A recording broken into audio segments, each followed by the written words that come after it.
ধর্মনগর তথা উত্তর জেলার সুনামধন্য একটি শিক্ষা প্রতিষ্ঠান হচ্ছে সিটি ইংলিশ মিডিয়াম স্কুল। গুটি গুটি পায়ে অত্যন্ত সুনামের সাথে এগিয়ে যাচ্ছে এই শিক্ষা প্রতিষ্ঠান। পড়াশোনা, শরীরচর্চা, শিল্পচর্চার পাশাপাশি বাচ্চাদের সার্বিক বিকাশের ক্ষেত্রে জীবনে প্রতিষ্ঠিত হওয়ার ক্ষেত্রে প্রতিনিয়ত বিভিন্ন অ্যাক্টিভিটি অনুষ্ঠিত করে চলেছে সিটি ইংলিশ মিডিয়াম স্কুল কর্তৃপক্ষ। জানা যায়, এই স্কুলে 150 জনের অধিক ছাত্রছাত্রীরা বর্তমানে পাঠরত।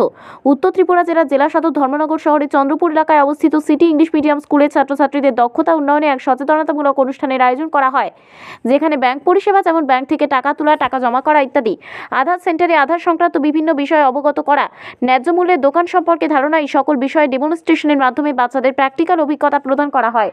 এই ধরনের কর্মসূচি উত্তর জেলার কোনো শিক্ষা প্রতিষ্ঠানের ক্ষেত্রে অতি বিরল। সচরাচর এই ধরনের উদ্যোগ পরিলক্ষিত হয় না। স্কুল ম্যানেজমেন্ট কমিটির সেক্রেটারি নন্দিনী ভট্টাচার্য জানান, প্রতি বছরই তারা এই ধরনের সচেতনতামূলক কর্মসূচির আয়োজন করে থাকে।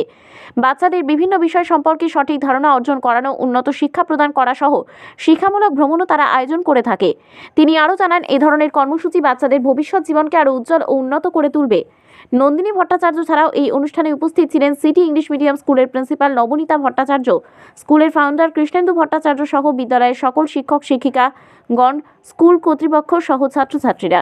আজকে আমরা দেখতে পেলাম আপনাদের বিদ্যালয়ে বেশ কিছু কর্মসূচি এবং অ্যাক্টিভিটিস চলছে। তো এই অ্যাক্টিভিটিসগুলো সম্পর্কে একটু জানতে চাইবো, এটি কিসের অ্যাক্টিভিটিস চলছে?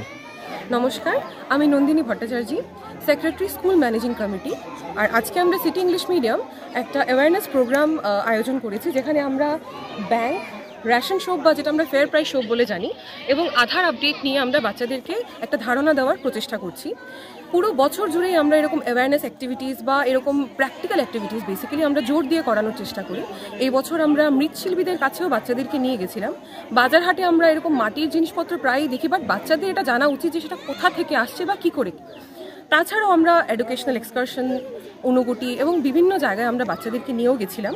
এরকম ভিন্ন প্রচেষ্টা আমরা সারা বছর জুড়েই রাখি, যেন বাচ্চারা পেপার পেনের বাইরের যে একটা মেগাভার্স আছে সেটা সম্বন্ধেও একটা স্পেসিফিক ধারণা রাখুক এবং তাদের জীবন আরও